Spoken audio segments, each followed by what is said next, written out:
Hello and welcome to the Two Crazy Media Weekly News Roundup, where we talk about the biggest games, the craziest news, and games, movies, and TV. Alright, and welcome back to the Weekly News Roundup. It is Sunday morning, and we've actually got a couple videos planned for today. This is the most amount of videos we've had in one day. Last week we kind of made a new record with 2 videos one day with our weekly news roundup and also our 2 weeks ago, our weekly news roundup and our PlayStation Showcase predictions, and we are doing that again, but this time with 3 videos that you should be getting today. You'll obviously be getting this will be the first video out, and then maybe like an hour or 2 later you'll get we're gonna do a Summer Games Fest prediction video, and then after that we're gonna do an Xbox Showcase prediction video. So we're gonna do 2 separate videos just to kind of have enough time to speak about both and not have to worry about cutting one short to speak about another showcase. But yeah, very excited for that. But first we're just gonna start with the weekly news roundup like we always do. And first, like we like to usually start with, we're gonna start with the what are we watching or playing, and I'm gonna start. So I've actually just got into playing Ratchet & Clank Rift Apart. I've never actually played a Ratchet & Clank game before, so and it had just come to PS Plus recently, so I decided I might as well give it a try. I need a new game right now, and I thought that'd be a fun game to play because I am in the need for another campaign-focused story game. So, and I've just been really into this. I'm about, let's say like 5-6 hours in, maybe like 8 hours, around that point.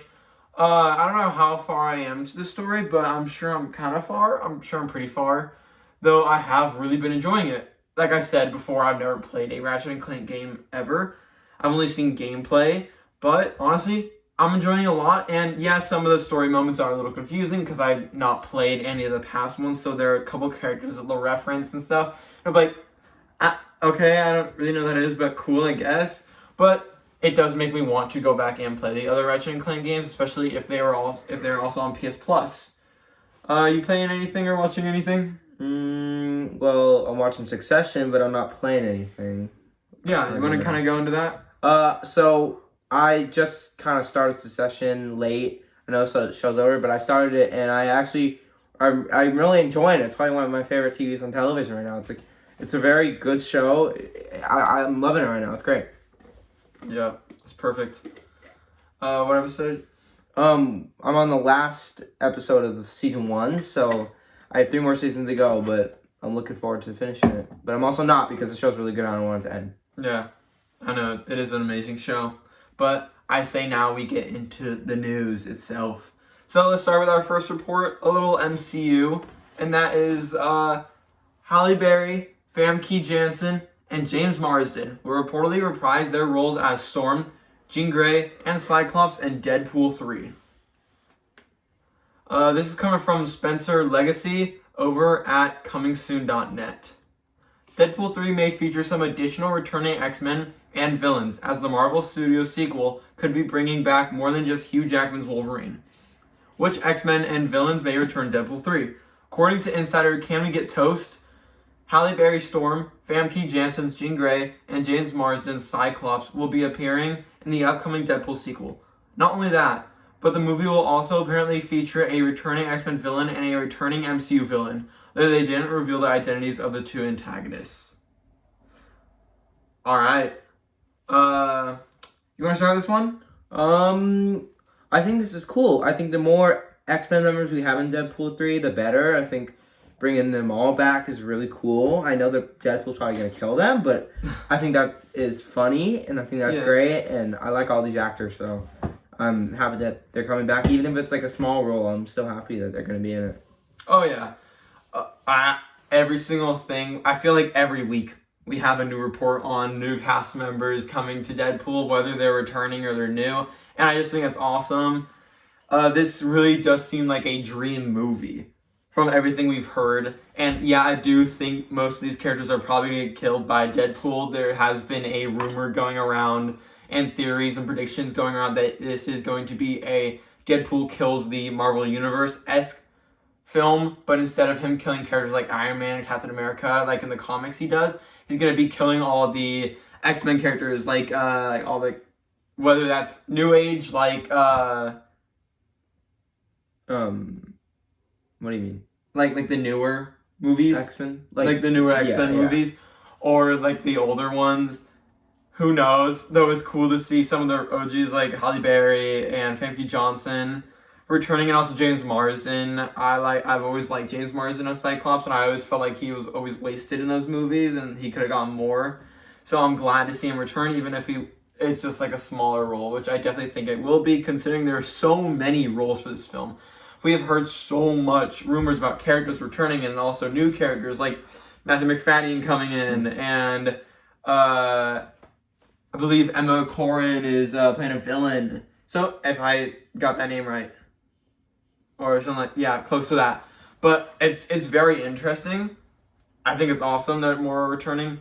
Do you think we'll see the original Fantastic Four return, including Chris Evans, Ian Grufford? I think there's a chance. I think that'd be really cool if he just kills him off.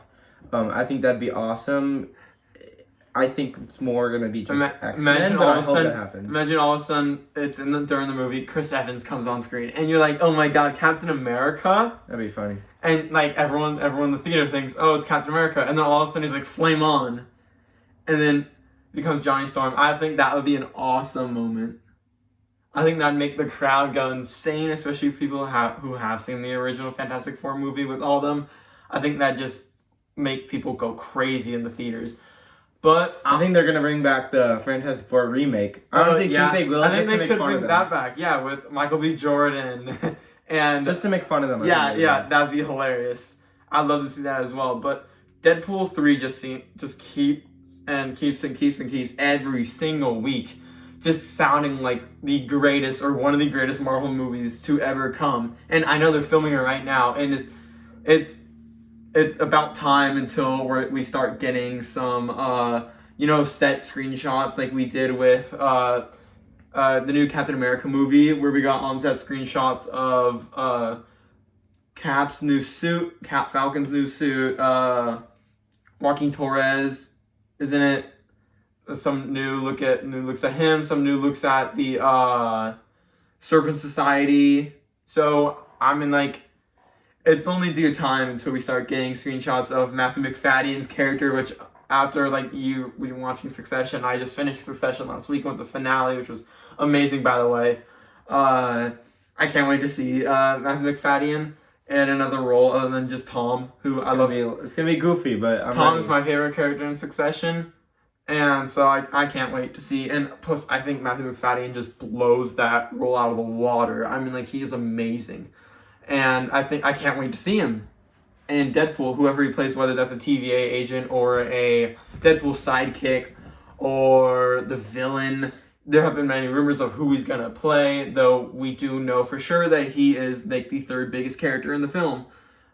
He is billed to be kind of the third main character, other than Ryan Reynolds' Deadpool and Hugh Jackman's Wolverine. So that means we're gonna get a lot of him in the movie. And he's going to be a big presence, so whoever he is, he's a big character. Yeah. Any last comments on this? No, I just think it's great. Bring back everyone for this movie, honestly. I agree. But let's get on to the next report. And some more Marvel stuff. And I forgot to mention, we are actually going to do a Spider-Man Across the Spiderverse review towards the end of the video. So definitely stay tuned for that. If you have seen the movie and want to hear what we have said, what we're going to say about it, definitely stay tuned. But we have a couple Spider-Man news reports, and that is that Amy Pascal has said a lot of things. That includes, she has said that a live-action Miles Morales film is in the works. She confirmed a 4th Spider-Man movie with Tom Holland and Zendaya, and an animated Spider-Woman spin-off that is coming sooner than you'd expect. This is coming from Ty Gooden over at The Nerdist.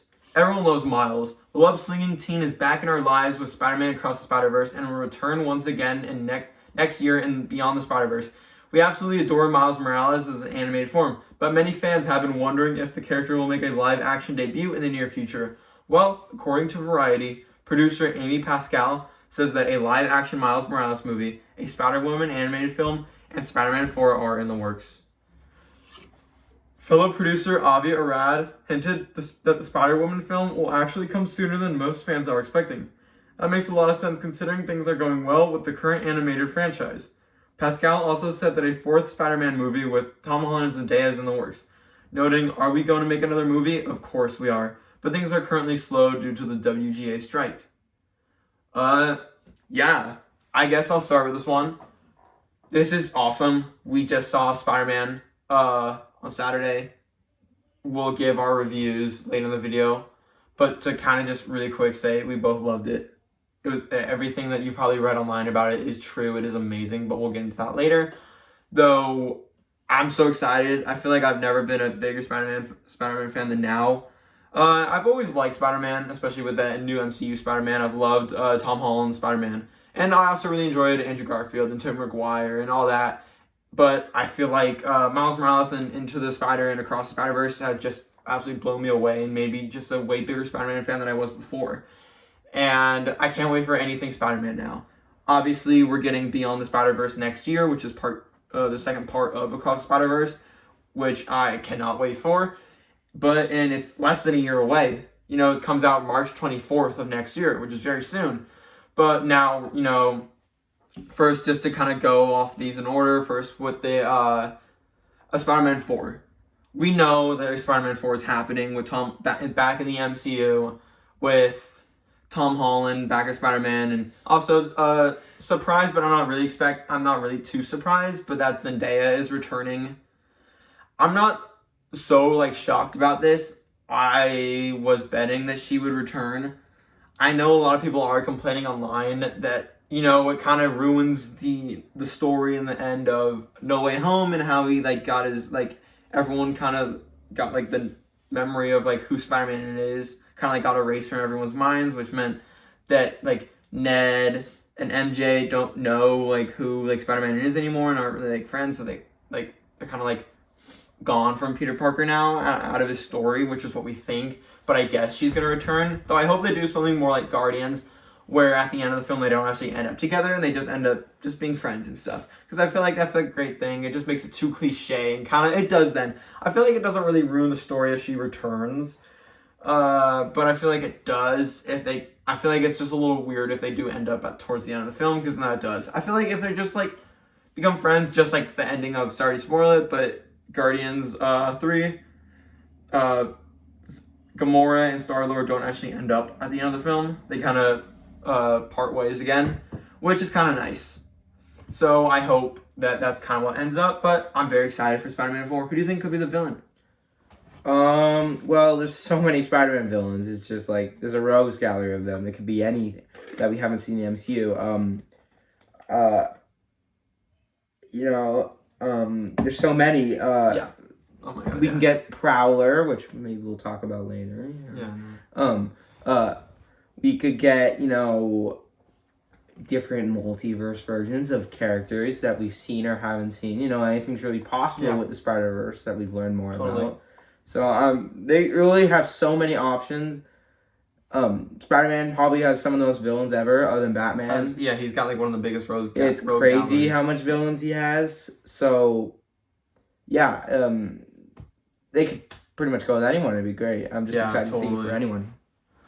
Yeah, exactly. Well said.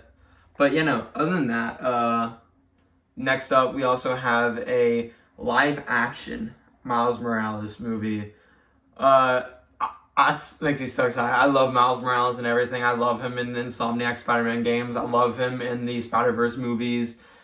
And I'm excited to see him in live action. I'm sure this means that it's going to be live action in terms of MCU. Because there was actually hinted in Spider-Man Homecoming.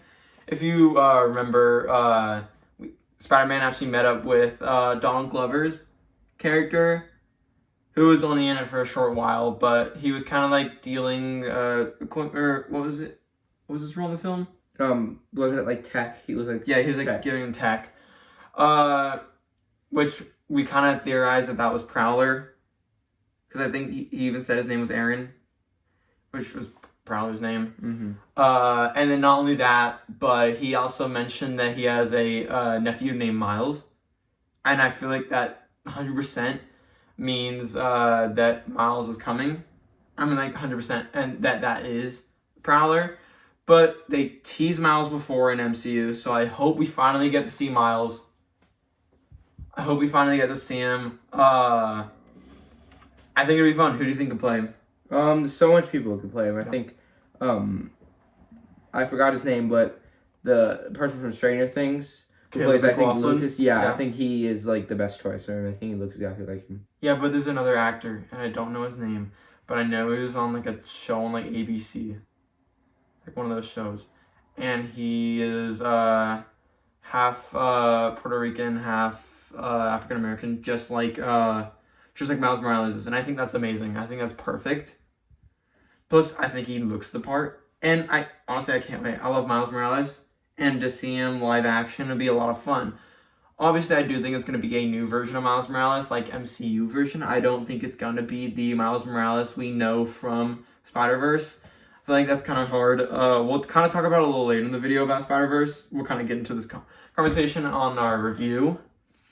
But there is like something that I know a lot of people have been saying that we're probably going to, because the next Spider-Verse film, Beyond the Spider-Verse, could mean that they're going beyond into live action, which, they could go into live action in the next film. I wouldn't be surprised, but I don't think that the animated Miles Morales that we've had in these two movies is going to end up in the MCU as a permanent live action Miles, just because there's just a rule that that is not really explained, but is obviously seen in Across the Spider-Verse that we'll explain later.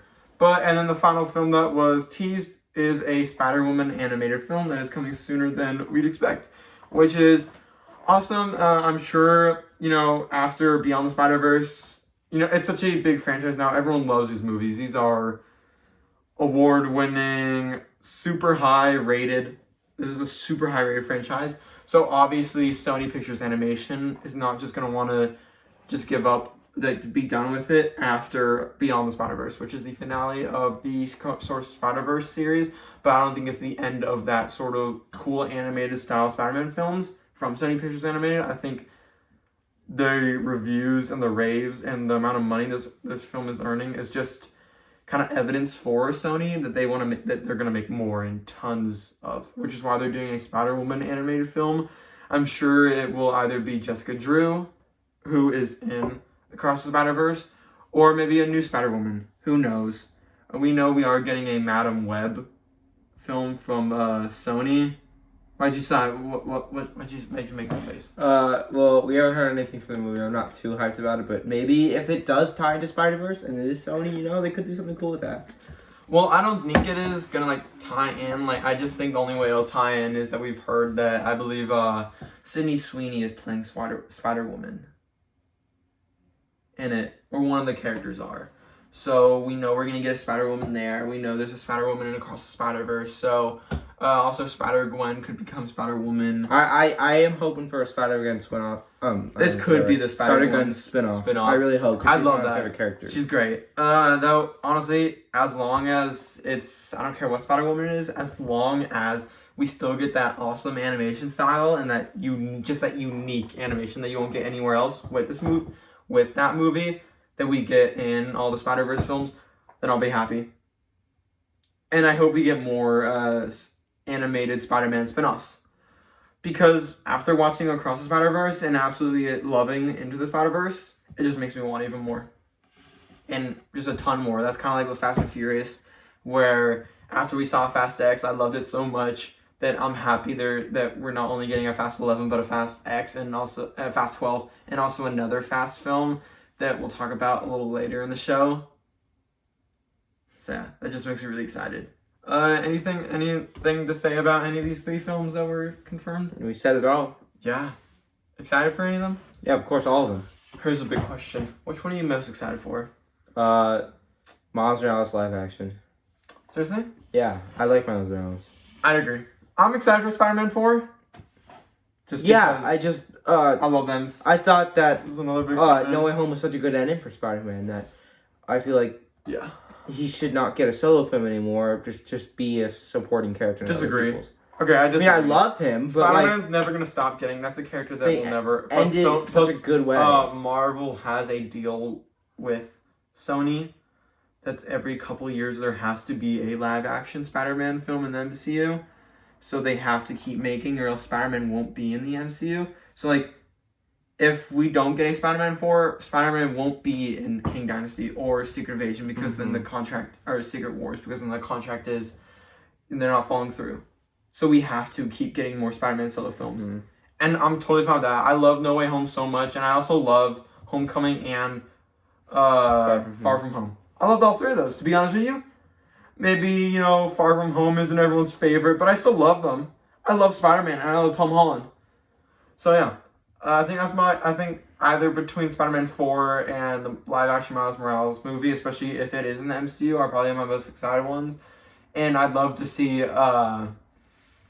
Donald Glover from Homecoming as the villain, as Prowler, possibly in Spider-Man 4, and kind of set him up, and also set up Miles in Spider-Man 4, and then kind of go into Spider-Man, the Miles Morales MCU movie, with it being Miles Morales becoming Spider-Man and going up against his uncle. I think that'd be awesome. But yeah. I'm also super excited for the Spider-Woman animated film. Anything Spider-Man animated, I cannot wait for. But let's get into the next report.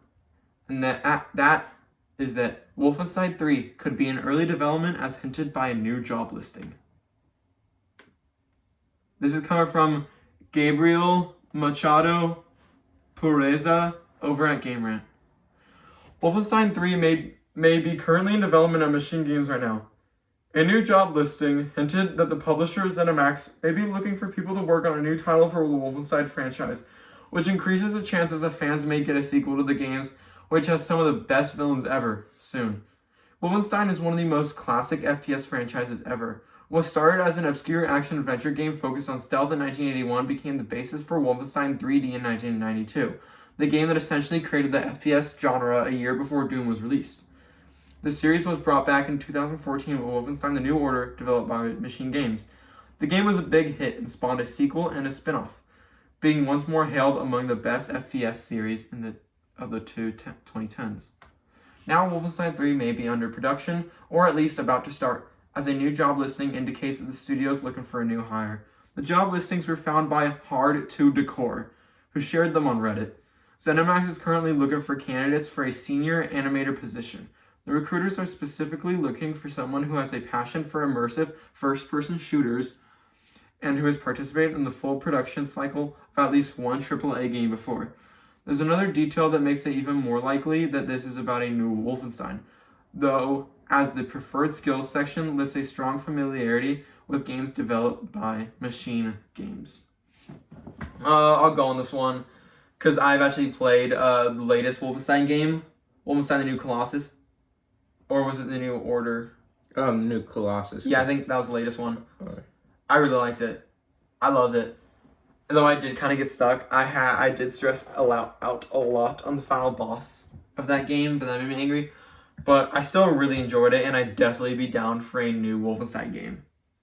I like Machine Games, and I feel like I always put Machine Games and id Software kind of close to each other because they both are known for creating. They're both not only Bethesda studios, but they are known for creating the FPS genre. A lot of people kind of say Doom is the first FPS game. No, it's Wolfenstein. Wolfenstein is the creator of first-person shooter, basically. So it's big. Obviously, it's a big franchise. If your franchise is the game that kind of created the FPS genre, which is now one of, if not the biggest genre in gaming, then obviously it's gonna be big, and it should be. I love Wolfenstein. I think the games are awesome. They're a lot of fun. They've got great humor, but they've also got very serious stories. They're a lot of fun. I love the shooting in the game. I love the combat. I think they feel great to play. They're fun, unlike a lot of first-person shooters that can feel janky. It feels fast and snappy, but also the guns feel great. And that's what I love. I love story. It's also a story-focused game, and I love story-focused games more than anything else in the world. And I can't wait. I hope this is true. We know that right now, this is probably far away. Machine Games is currently working on Indiana Jones, which, other than like obviously Forza Horizon 6 and Forza Motorsport, is probably my most hyped Xbox game coming, just because it's sort of like their version of Uncharted. It's a third-person, narrative-driven action-adventure game.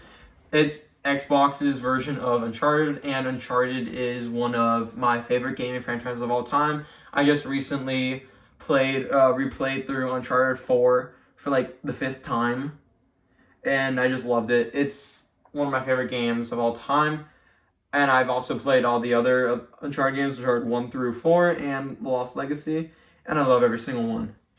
I just love the feeling of it, and they just, no game, in my opinion, hits that hard with the feeling of parkour. I don't even think Tomb Raider is that good. Tomb Raider, a lot of times, I think the cool thing about Uncharted, especially Uncharted 4, is that when you're climbing, you don't have to press the X button, or like A if you're playing on Xbox, to jump every time you're trying to like climb a wall.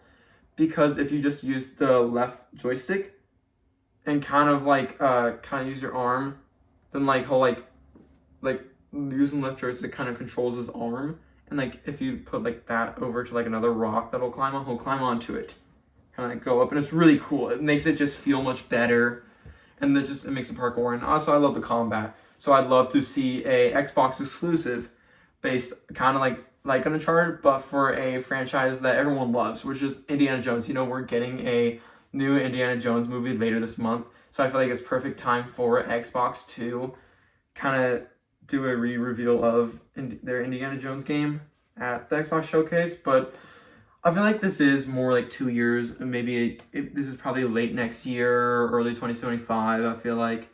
Though I'm excited. But once that comes out, I'm sure they are going to go full steam ahead for Wolfenstein. I'd love to see a new Wolfenstein. I know most people would love to see a new Wolfenstein. I like what Machine Games is doing. They're kind of going out of their comfort zone with a third-person game, which they've never done. They've only done first-person games. So once that's done, they're kind of go back into what they do best, and that is first-person shooters. So I'm very excited. Would you be down for a new Wolfenstein game? Yeah. What about Indiana Jones? Of course. Yeah, that'd be awesome. An Indiana Jones game would be really cool. And I'm glad that they're making it. I'm excited for it to come out. Yep. I guess I cannot drink water today, but that's my bad. But just a little bit. But very excited. Do you think this is Wolfenstein, or do you think we could just be getting our hopes up? I think it's Wolfenstein. I definitely do. If they're talking about a first-person shooter, familiarity with games developed by Machine Games, it's definitely Wolfenstein. Unless they're new IP, that's also a first-person shooter. But I think they're doing Wolfenstein. Leave the new FPS IPs over to like Compulsion Games, who has been for a while working on a new IP FPS type of game for a while now, like steampunk type of game that we are 100%, I think, getting at the Xbox Showcase. But we'll talk about that in the Xbox predictions video we'll do later. But I think that's all. On to the next report. And that is that a Hobbs solo film will release before Fast X Part 2, or Fast 11. This is coming from Lauren Milici over at Games Radar. Dwayne Johnson is returning to the Fast and Furious franchise. Universal Pictures announced that the untitled standalone film, written by franchise writer Chris Morgan, will bridge the gap between Fast X and Fast X Part 2, the latter of which is slated for a 2025 release.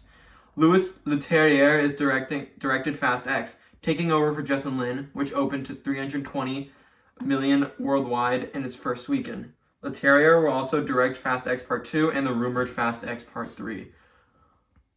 The 10th installment sees Vin Diesel return as Dominic Toretto alongside Michelle Rodriguez and Jason Statham, with Charlize Theron reprising her role from F9. A few new additions to the cast include Jason Momoa, Brie Larson, Cardi B, Rita Moreno, Suicide Squad's Daniela Melchior, Tyrese Gibson, Chris Ludacris Bridges, Jordana Brewster, and Helen Mirren will also star.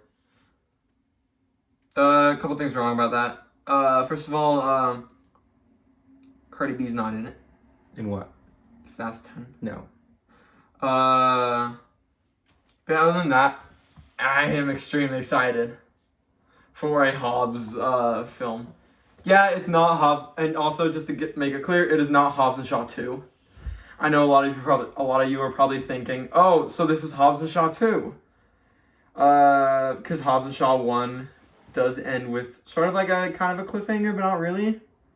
You know, they kind of tease another villain, but it's not. So I think maybe we'll get a Hobbs and Shaw 2 later, like after Fast X Part 3, but I think right now it's just a Hobbs 2, which is interesting. It's just a Hobbs film. It's interesting, to say the least. I'm sure we will see Shaw in it at the end of Fast X.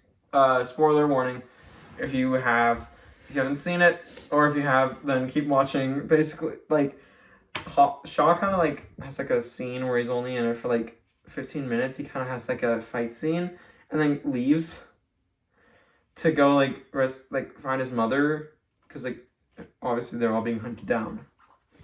So I'm sure that Hobbs will team up with Shaw and also they also said we will see other members of the Fast fam. Who knows? I'm sure not Dom or his son or Tej and Roman, but like characters like Brie Larson's character and Danielle Melchior's character, kind of bring them together so then they can kind of be their own team and unite with Dom and his crew, who their fates are unknown at the end of Fast X, and kind of have them all like be like the explanation of how Dom and little Brian gets rescued at the end of Fast X. But yeah, are you excited about this? Of course. Anything else? No, but I'm just very excited for this. I mean, this is great. More Fast and Furious, which makes me happy. Yeah, can't agree anymore. Also, I believe they said it's in production. Not in production yet. Like pre-production. It's in pre-production, which means I think they're supposed to be filming later this year. I think they're planning obviously a 2024 release date, considering that Fast X Part 2 really is going to release 2025. So while we do have to wait a little while to kind of get what happens at the end of Fast X in Part 2, at least we'll kind of know what happens to Hobbs, because Hobbs is in the post-credit scene for Fast X. He shows up, big tease, he hasn't been in the franchise for a little while now. He's back. I can't wait. I'll take anything more Fast and Furious, and I'm so happy we're getting more. I hope we get a spin-off in between Fast X Part 2 and Fast X Part 3, whether that's a Toretto spin-off, or a Tokyo Drift 2, or a Hobbs and Shaw 2, or a all-female spin-off like this that's been teased. We still have to get the all-female spin-off. We still have to get the Toretto spin-off. I think a lot of those spin-offs will be after Part 3. Or Fast 12, once like the main Fast saga is now finished, once that happens, and then they'll go into main spin-offs, because those spin-offs could turn into other franchises. Like this Hobbs film could turn into the Hobbs film could turn into a Hobbs series. Like we could get a Hobbs 2 and a Hobbs 3. Who knows? But yeah, I am so excited. But on to the next report. And that is that Spider-Man 2 will feature a map 2 times larger than the first. This is a lot of Spider-Man news in this video. But this is coming from Mike Straw over at Insider Gaming. When playing through Marvel Spider-Man or Marvel Spider-Man Miles Morales, the scale of New York City that Insomniac Games captured was impressive. But as the old saying goes, you ain't seen nothing yet. According to a Famitsu interview with creative director Brian Intihar, the map in Marvel Spider-Man 2 will be even bigger. We've added Queens and Brooklyn to the map, which makes it roughly twice the size of our previous work, he said. These two neighborhoods are a bit smaller and more residential, so they have a different charm than Manhattan. we have prepared some unexpected situations that we have never seen before, such as battles using the river that runs between the neighborhoods, so please look forward to them. Despite the size of the game's new map, the abilities of both Peter Parker and Miles Morales will allow players to still travel New York City at great speeds. According to Intihar, the larger map and new abilities are all part of making Spider-Man 2 feel like more than just a sequel. Quote, "We want you to feel that this is not just a sequel, but a new experience for two heroes," he said. "It also depicts the personal conflicts of Peter and Miles, so I hope you enjoy the parallel but common story." End quote. Yeah, this is awesome. You've never played the Spider-Man games because you don't play on PlayStation, but I have. I have played both Spider-Man PS4 and Miles Morales, and I love them both. Some of my favorite games. And for one of my favorite heroes, and they're so much fun. I still remember the first time I ever got Spider-Man 4, finally loading it up, and at the start they immediately throw you into web swinging, and just being blown away and thinking to myself, this is one of the greatest games of all time. Like, it is amazing, the swinging, and just being able to swing through the city and the skyscrapers and climb on walls and run on walls and all that. It's just so cool. It's such a awesome experience and one of the best traversal mechanics in any game I've ever played. It's like a grappling hook, but better, and I love grappling hooks in games. And that's one of my favorite tropes in every single game is grappling hooks, because they seem to be in every game now. Even Ratchet and Clank has one. But extremely excited for Spider-Man 2. The gameplay that we got at the PlayStation Showcase was probably one of the only positives I think from the showcase that we got, and is easily my favorite thing from it. I was extremely hyped. I love Spider-Man 1, I can't wait for Spider-Man 2. And the larger map, awesome. I was a little worried that Spider-Man 2 would not have a map expansion, and it'd kind of be the same, because playing both Spider-Man PS4 and Miles Morales and 100%ing both of them, which I have, it's a lot of map exploring you do. And so you kind of really get to know the map well when you kind of have to 100% both games. Because they're both the same map. One just, I think Miles Morales just has a more winter layout to it with snow. But basically the same layout. So I'm like kind of swinging through. I'm like, oh, I remember this. So I'm happy there's more. It'll be interesting for the gameplay, and both Queens and Brooklyn, they are not very much skyscrapers. They're more residential, so swinging might be a little more difficult, I'd say, because you're so close to the ground, you're going to be really threading the needle on the ground and really getting, like, close. So, which could be fun. I always thought it was fun kind of swinging really, like, really close to the ground. It was a lot of fun in both games, so I'm excited. But also the new traversal mechanics, like losing the web wings and the, like, that cool looking, like, when you're, like, in the web wings and, like, that air gust. Mm-hmm.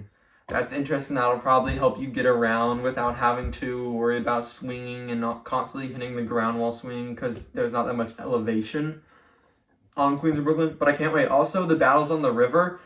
I always was, like, there wasn't that much ocean. There wasn't that much water stuff from the last two games, because you're just on Manhattan, which is surrounded by water. But, like, when you do have to go close to the water, like, to the harbor, to some, like, docks and stuff in the game, which you do sometimes during the story and also just while free roaming, it does get really annoying. I feel like when you get stuck in the water, because you can't, like, you swim really slow, and you can't, like, jump. You kind of have to, like, attach to something, and so if you're far out, it, like, takes a while to swim back to finally be able to swing back to a ledge. So that does make me a little nervous for the river battles. But hopefully it's not too bad. Hopefully there's enough. Like we kind of saw in the gameplay, they are kind of swinging through the river. And it's really cool because there's so much cranes and buildings to kind of, and bridges to swing from. So I'm sure that will help. Hopefully. Though I can't wait. If you had a PlayStation, would you be excited? The more and more I see of this game, the more I'm considering buying a PlayStation just for it. because it looks amazing, and I haven't been able to play the other two, and I really want to, and this one looks like the best of both worlds. So I really want to play this one, but I don't have a PS5, and I also don't have room for it. So, you know, maybe things will change, but I really, really like to play this game because as someone who's join the club. I know, as someone who's a fan of the Arkham games, they're very similar in terms of how you play the game. Very similar games. Oh yeah. But you know, obviously Batman's a little tankier and Spider-Man's a little faster. Yes, but Batman, his fighting, I feel like is much more strong. It feels like you're packing more punch. It's faster. It feels kind of teleports. It feels even quicker. Mm-hmm. He is just going round and round and round and round and round without even because in Spider-Man you kind of have to like press triangle to zip over to an enemy if you want to get close, unless you can kind of like run up to them and then punch them. Or Batman you can, like press triangle and you kind of like zips to an enemy and kind of like punch them, and so you get up close, which is what most people do. But in Batman, it's just kind of like you just teleport right to him, right towards them. And plus, in Batman, there's parrying. Though in Spider-Man 2, they're adding parrying. There was no parrying in Spider-Man 1, but they're adding it. I think that's awesome. Is it just dodges? It was just dodges, and if you did like a perfect I like dodge, parrying more. I do like parrying. In some games I do, in some games I don't. Like in games like Ghost of Tsushima or Batman or a recent game that I just played that has parrying with it as well. I like that, but there are other games that I find the pairing to be almost annoying, like Hi-Fi Rush. I wasn't a big fan of the pairing. There's so many I feel like when there's a dodge and a parry at the same time, I don't find a point to parry when I can just dodge. Mm-hmm. So that's my one issue. Oh yeah, it's and also I actually like the pairing in Dead Island. Not the biggest fan of it, even though I love that game. Though, but I'm very excited. I can't wait for Spider-Man and the new map additions. It'll definitely be nice for 100% in the game and like going around for collectibles, which I definitely am planning to do, just like I did for the other Spider-Man games. It'll definitely at least make it a little more interesting going to go to different places. And I'm sure they'll update the Manhattan map. It obviously looks better from what we've seen, but I'm sure there'll be new updates, new buildings, new everything. So I can't wait. So let's get on to the next. And that is that Ubisoft has confirmed that we will see Avatar Frontiers of Pandora, The Crew Motorfest, Assassin's Creed Mirage, a surprise game, and much more at the Ubisoft showcase. This is coming from Fraser Gilbert over at Pure Xbox. This year's big summer gaming events are right around the corner, and one of them that will be taking place the day after the Xbox Games Showcase 2023 is Ubisoft Forward, promising an exciting lineup of games and announcements. The new trailer above reveals that we'll see live reveals from Avatar Frontiers of Pandora, Assassin's Creed Mirage, The Crew Motorfest, and some kind of surprise. The latter seems to be for an unannounced project. Yeah, and also more, not just those four, but a ton more. Yeah, are you excited? Yeah, Assassin's Creed Mirage, although we've seen it, it's cool. Avatar Frontiers of Pandora could be really great. It's the first Avatar game. It could be really good. And the Crew Motorfest Crew 3, another racing game. I don't mind that. I think it's cool. Same. Yeah, I can't wait for Avatar. I'm not the biggest Avatar movie fan. I've seen both of them, and I wasn't the biggest fan of either, to be honest. I know I'm probably going to get some hate for that, but just my opinion. I know a lot of people that love it, and that's totally fine. But I am excited. First person, open world. I'm sure it'll feel like Far Cry if Far Cry was set in the Avatar. We have seen leaked screenshots with guns and stuff, so it's not just gonna do we know if we're playing as a human or an alien? A Navi.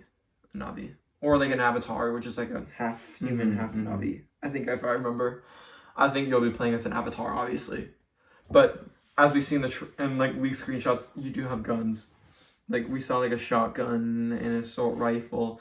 So it's gonna feel like Far Cry with the guns, but also they have guns in it. And then also not in Far Cry it's gonna feel like Far Cry, but in Avatar universe. with Banshee. I think That's cool. flying Banshees might be like one of the coolest parts. I can't wait for that. So I'm extremely excited. I think it'll be great. Assassin's Creed Mirage, we saw this most recently at the PlayStation Showcase. I'm excited. You know, I enjoyed the past couple Assassin's Creed games. I guess Valhalla was not my favorite. It was a little too big for me. Though I just liked it because it was a long enough story, so it kept me busy for a while. But I am excited for this Mirage because it is a much more condensed Assassin's Creed game. It's a shorter story. It is, you know, the story for Assassin's Creed Valhalla took like 40 hours. It is so long. With Mirage, I think it's like 12 to 13 hours, which is still long for a game. It's still open world, but it's not as big. It's more condensed city-esque open world, which is like the OG Assassin's Creed games, which I'm all about. Super excited. It leads to a lot more fun parkour elements we saw in the most recent trailer.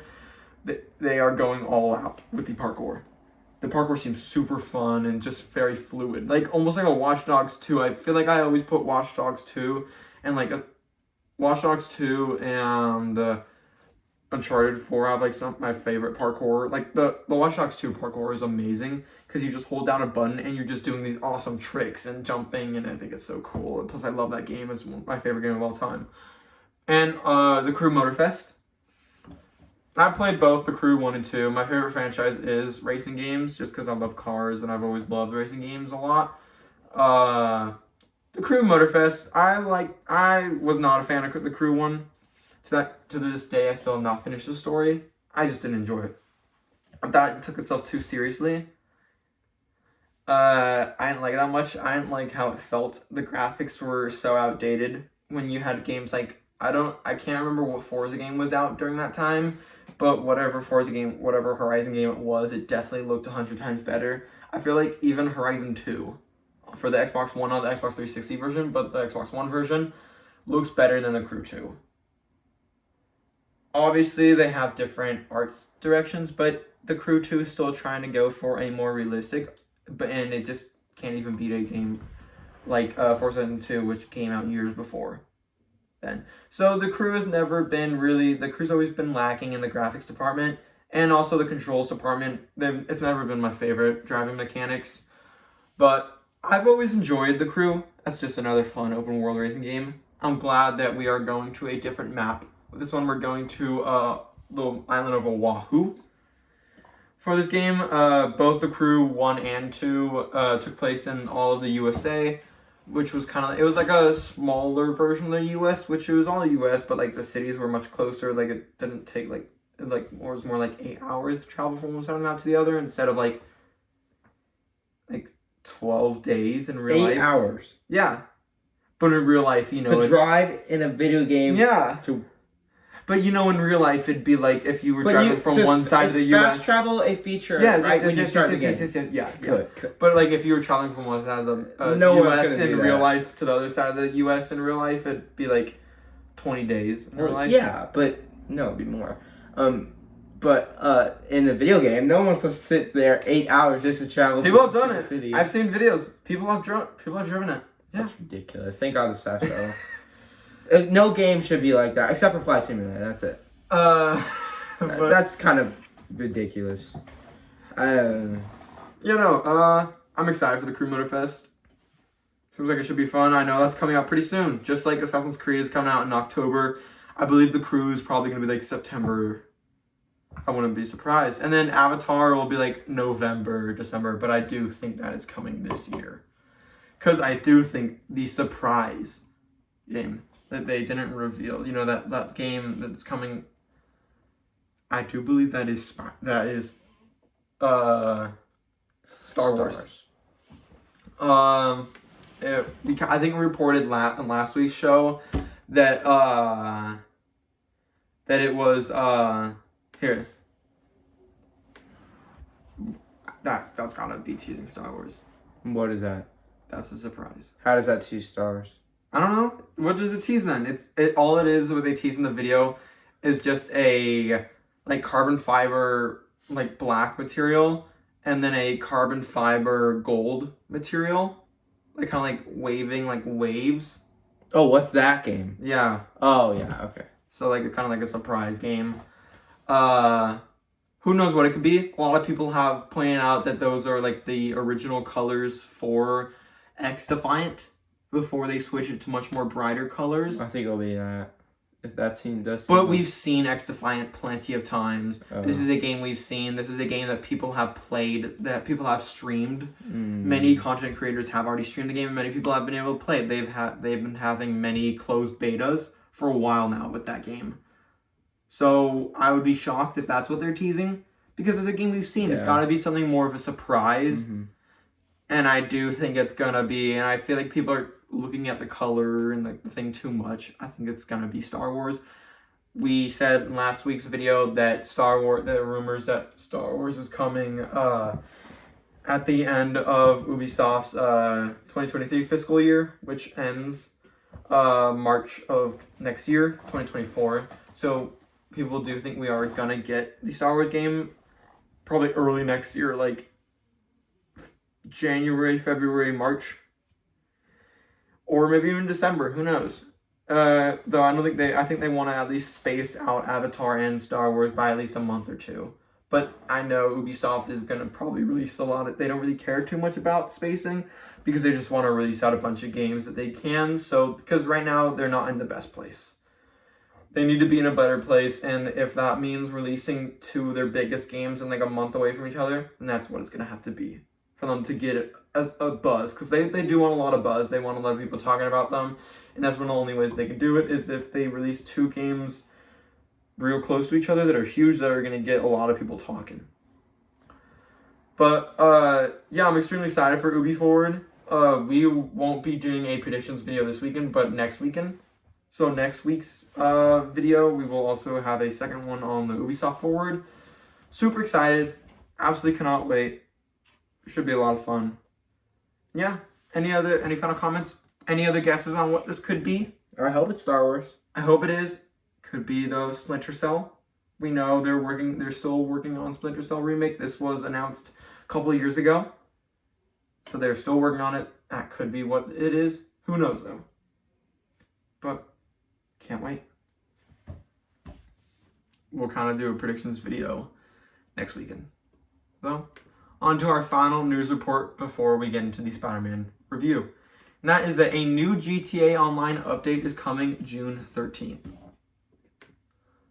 This is coming from Sarah Fields over at Game Rant. Grand Theft Auto Online has fully revealed its next incoming update. Arriving on June 13th, the new update will add new content as well as some tweaks to make the experience more enjoyable for players.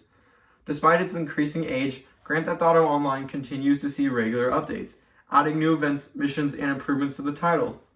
Major content updates have included Dr. Dre's The Contract and Los Santos' Drug Wars, which both added new methods of earning money, unlockable upgrades, and a series of missions to play through. With Rockstar Games still remaining tight-lipped about the development of Grand Theft Auto 6, GTA Online seems poised to keep series fans involved and excited about the franchise.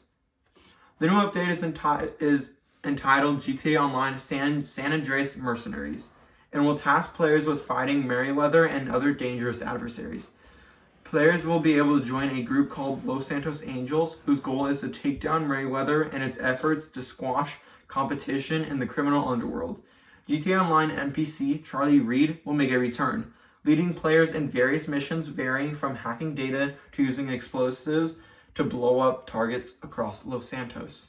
As part of the new content, the Mammoth Avenger will receive new upgrades with a full operations terminal and weapon improvements. Players will now be able to purchase and use the Avenger without a hangar, freeing up some GTA money to spend on purchasing and improving the aircraft, rather than a place to store it. However, those who already own or decide to purchase a hangar will also get some benefits, letting them customize their Avenger from the hangar directly. The game will also see the addition of at least new weapon in the form of a tactical SMG. Furthermore, quality of life improvements have been promised, including the ability to have all destroyed vehicles restored at the same time by one's insurance, easier ways of telling garages apart, and the ability to sprint by toggling a button instead of having to hold it down.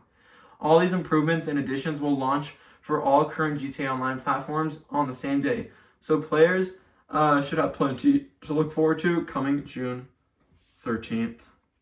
Can I start on this one? Yeah, go ahead. So I think I speak for most people. I hope I speak for most people when I say this. I think that GTA 5 online getting updates is cool. But I think that we just want GTA 6. And I think these updates, these nice updates are cool. It keeps the player base going. It's crazy how this game is over 10 years old and it's still going, which is great. But we want GTA 6, and it's going to come to a point where no one's going to play this game anymore because everyone wants GTA 6. And, like, this game's still amazing, and it deserves all the love, but, like, eventually they have to do GTA 6. I mean, like, eventually it just has to happen because they can only do so many DLCs for this game. They've done so much for online. It's crazy how much they've done. Yeah, I'd agree and disagree. I agree that it's about time we get some more GTA 6 news. It's about time we hear more about it, especially if we're going to be getting it in 2024 like most people are saying. I hope we hear more about GTA soon. GTA 6 soon. But I'm so glad we are getting GTA Online updates. I love GTA Online. It is one of my favorite games of all time.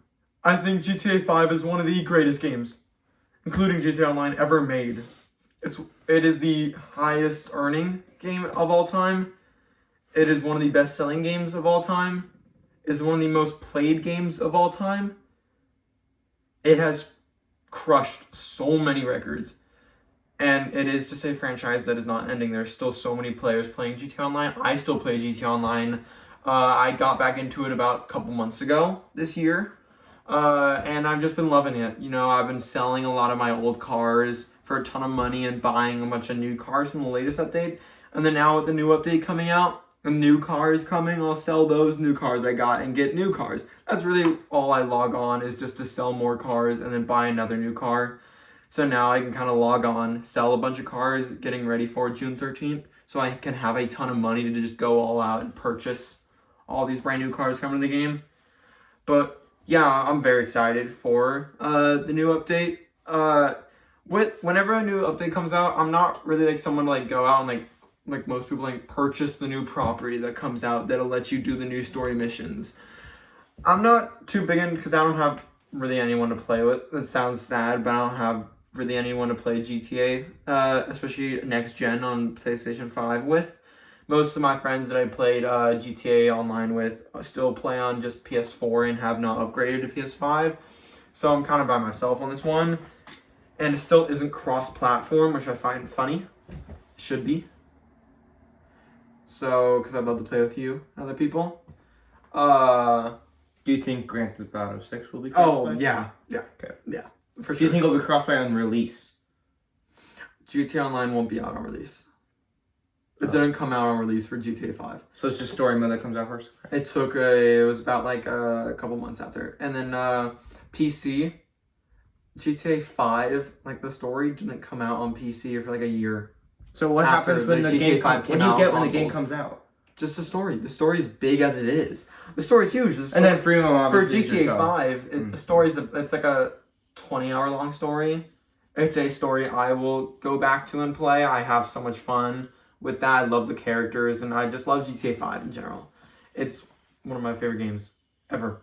And I'm very excited for this, though I may not be like excited for the missions, but I'm always excited for the new cars. I think that's my favorite thing in GTA is buying the cars and all the driving and the racing and all that, and just the open worlding and having fun with friends, goofing around. And I'm excited. You know, a lot of people like to kind of predict what cars are coming to the GTA Online updates. We see 2 screenshots of brand new vehicles. I don't really care. I've never been a big fan of the like crazy military vehicles, like the flying bikes, like the oppressors, or just that crazy tank, the Kanjali, or all that crazy tanks, or the jets, like the Hydra. I don't really care about the military or like the crazy weaponized vehicles. I just like the real life cars. Not that aren't real life, obviously, but they're like based off real life cars, and you kind of tune them, you customize them. That's what I like the most. That's what I buy in the game. So I'm very excited.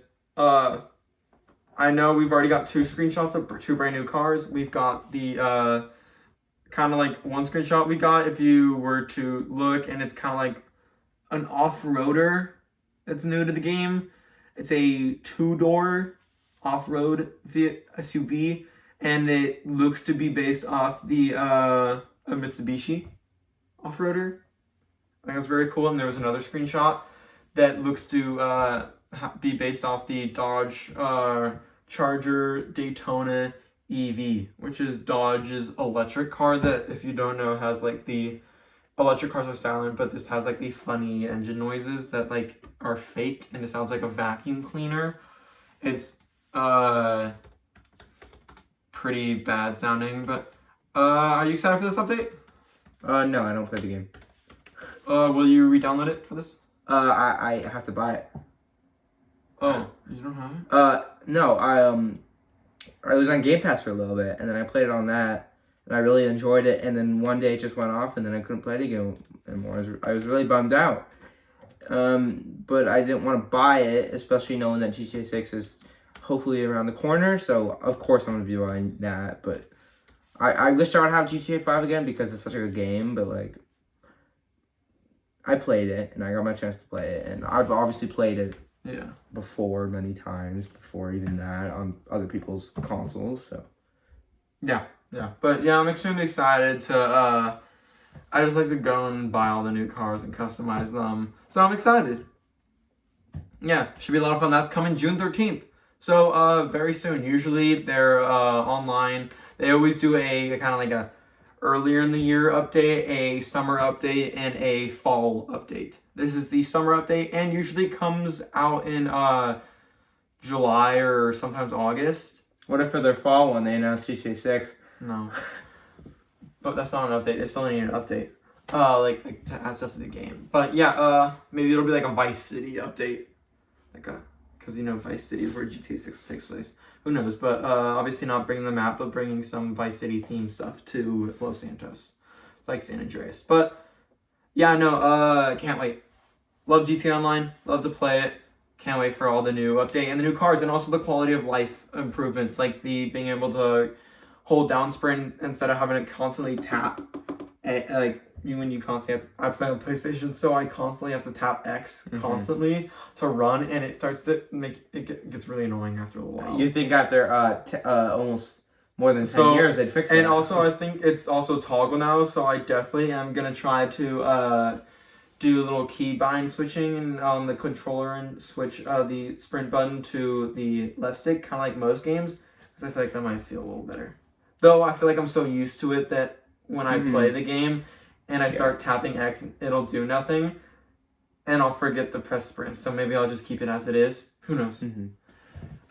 Sometimes everything just becomes muscle memory, and when you try to change things, it just becomes that you think could be the better just comes for the worse. But this is not a lesson learning channel. This is a movie and games channel. So let's get into a movie review, and that is Spider-Man Across the Spiderverse. We have just seen it. It is fresh in our minds, and we are now going to do a spoiler. First, we're going to start with a spoiler-free review. Real quick, just kind of say if we enjoyed it or not. You want to start? Spoiler-free. Just say... Spoiler-free? Give it out of 10, and just say if you enjoyed it or not. Okay, I'm going to start with saying that it was a 10 out of 10. Believe everything you see online. This movie is groundbreaking. It's one of the best movies I've seen, I think, ever. I think it was just a beautifully crafted movie with so much care put into it. It was amazing. The story was great. The characters were great. The writing was great. The animation was the best you'll probably ever see in your life on a screen. It's amazing what Sony's done with these movies. It's kind of crazy that this movie was made by people. It's just crazy to think about. It's like this movie's the animation is so crazy. Yeah, it's very impressive. It's extremely impressive. Like, it's crazy how this movie was made by people. It's absolutely very insane. Talented people. Yeah, very, very talented very people. Talented people. It's crazy. They put so much care into this movie. It makes sense because it took so long to create this movie after the first one was amazing. And it's crazy how the first one was one of the best movies ever, and then they come back with the second one that's even better, And Like you don't think you're Yeah. able to top the first movie. The first No, movie's so good. it did. You're thinking like, oh, it can't top that first movie, and then it does. I think it subverted expectations for most people. Oh yeah. It was so good. And what do you want to say? Yeah. When I got out of the theater, I was thinking of like a 9 out of 10, but now I'm like thinking I've had some time to think about it. And now I'm just gonna give it a 9.5 out of 10. I love this movie. I feel like I reserve 10 out of 10s for movies that are like the greatest or like the GOATs of all time. Like my favorite movies of all time. I love this movie. This is one of my favorite movies of this year. And in a year where we've already done so much amazing films and we're still we're not done yet. No, not even close to being done with some great movies coming out later. It's not a surprise that I definitely think that this is still going to stay as one of my favorite movies of the year once we reach the end. Because I think this is just a fantastic film. Like you said, the animation is amazing. It's mind-blowing. You know, you think you watch the colors are crazy. You watch the first film and you see how unique this animation is. It feels like a comic book come to life. You know, the stop motion action, the stop motion-esque action, the comic book page aesthetics. And then now you're kind of opening up even wider with this movie. And now I feel like we're going to get into spoiler territory. But yeah, on to more of the... But so, if you have not seen the movie, please click off. If you have, come join us to review more. Because we're going to talk about it a lot. But yeah, the just the art of this film. And, you know, we're going into many different universes now. Different multiverses. You know, we're traveling the multiverse. We're going to Mumbattan, if that's how you say it. Mm-hmm. We're going to... 2099. We're going back to Spider-Gwen's universe. You know, we're going to so many, and also the universe at the end, which is like a Earth weird 42. Yeah, or Earth 42, which is a version of Earth if there was no Spider-Man, which is so interesting. Very interesting universe. Though yeah, the art style, you think like you wouldn't be able to top Into the Spider-Verse, and they do. There are so many scenes in this that look totally different from the scene before. Every single universe they go to looks different, has a different art style to it, and it's beautiful. Each one is beautiful in its own remark. You know, they go to so many cool places. They go to a Lego universe, and they spend like more time than I thought. I thought it'd just be a little cameo, but no, they spend more time on Lego. Mm-hmm. Obviously not that long. It's only featured for like 2 minutes. But it's a great 2 minutes. And I'm surprised it's even in there for more than just 10 seconds. I love that. I love the, just like kind of like the whole Spider HQ where all the Spider-Men are from different universes. I love just like watching the movie and pointing out all of the different Spider-Men that you can spot. Because there's so much. I spotted so many of like the skins from like the outfits you can have in Spider-Man PS4. And just so many characters. Like there's Spider-Cat. There's a dinosaur Spider-Man. There was a car Spider-Man. There was obviously Insomniac Spider-Man. Even got a one of my favorite things in the movie. He even got a little thing where they had even showed off like a little description on top of him. Description, and he said it was Yuri Lowenthal. He was like, "What are you talking about?" Who voices Spider-Man Peter Parker in the Insomniac games, and they like acknowledged it, and I was so happy. And he was in other scenes in the film, obviously not speaking, but still in it that you can see.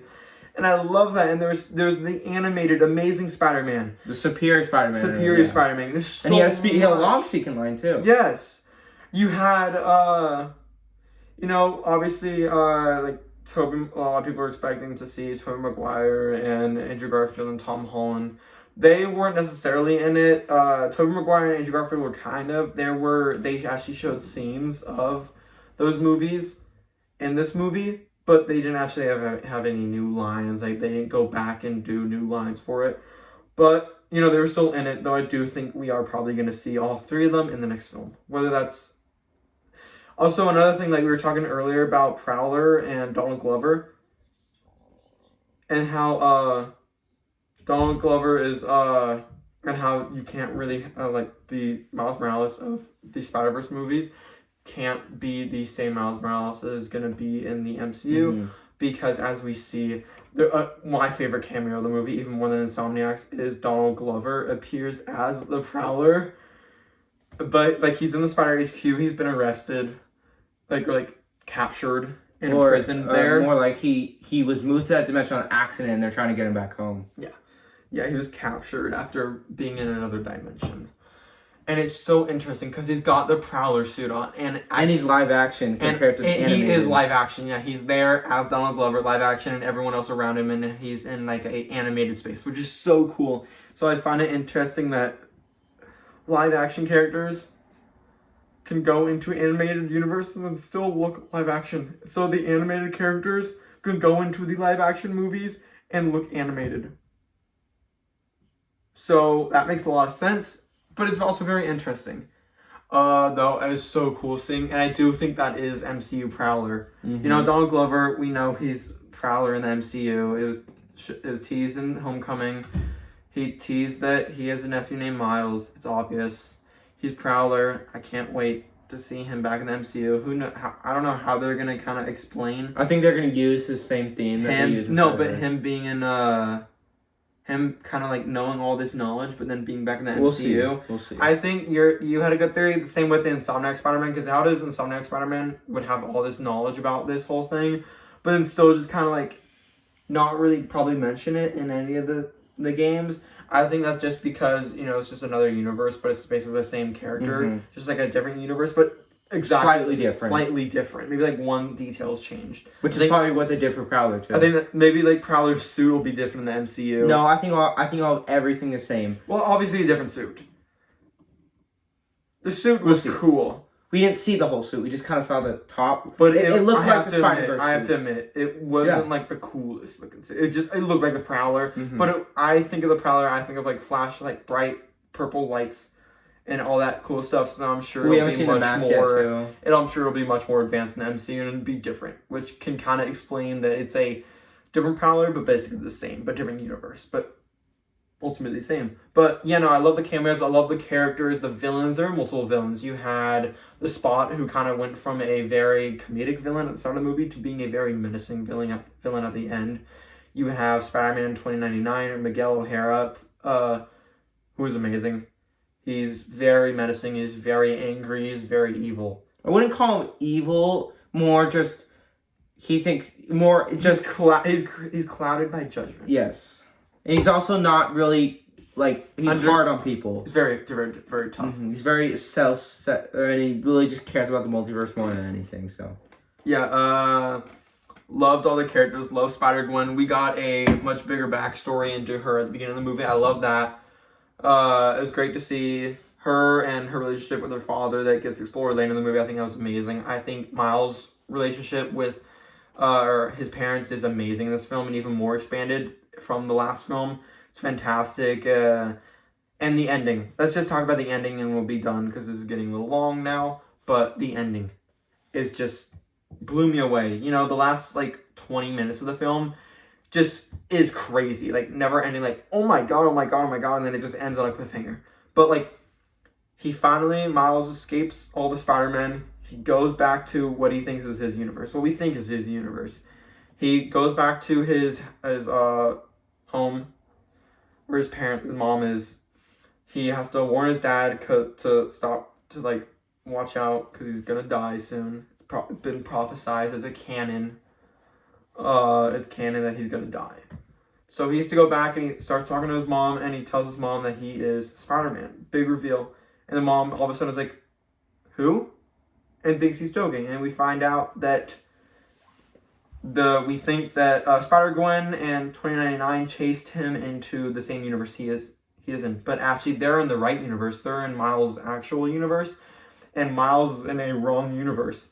And it turns out that in that universe, Miles is still, Prowler, Aaron Davis, is still alive. And Miles in that universe is actually the Prowler. Such a big reveal. It's crazy. So now Miles is trapped in a universe where there is no Spider-Man, and where himself is the Prowler, and his dad is dead, and Spider-Gwen has now kind of reunited the whole Spider team from the last film, which is so cool. With to see more Nick Cage, but also like the new characters in this movie, like Hobby or Spider-Punk and Spider-Man India and Spider-Bite, who are all, I love them all. I love all the new characters. I love to see the old characters like Peter B. Parker returning, his daughter, awesome. He's returning. I love it all. Like, this film was just amazing. Jessica Drew was fantastic. She was so cool, and I hope that maybe the animated film was about her because she was awesome in the film. Yes, Scarlet Spider-Man is hilarious, and he's a big comedic kind of role in the film, and he's a lot of fun. But yeah, any final comments on Spider-Man? It was an amazing movie, more than I could have asked for. I mean, it was great. It was fantastic. But we will see you all very soon. We should have another video coming out after this, a Summer Games Fest predictions, kind of like our PlayStation predictions video, where we have a list of 8 games. Each of us have a list of 8 games that we think will show up at that, and we'll kind of like guess on, and at the end we'll just go through a bunch of other games that we didn't mention that we think could show up, and then we'll do that with Xbox, same thing. Though very excited, also cannot wait. Next weekend we will also next week in our video we will go into also the showcases that happened this week. We will have a review on Transformers, which is coming out next weekend, so stay tuned for that. And we will do our Ubisoft prediction. But thank you so much for watching. Have a good rest of your day.